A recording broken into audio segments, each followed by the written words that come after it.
going? Andrew Lussell here, product manager at ECM, coming back to you with another video for Do It Best self-cutting ties. If you're looking at these ties here, we got 5 different SKUs.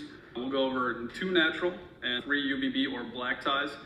If you're looking at the cable tie itself, standard nylon 6/6, prime material, so it's in good condition all the time.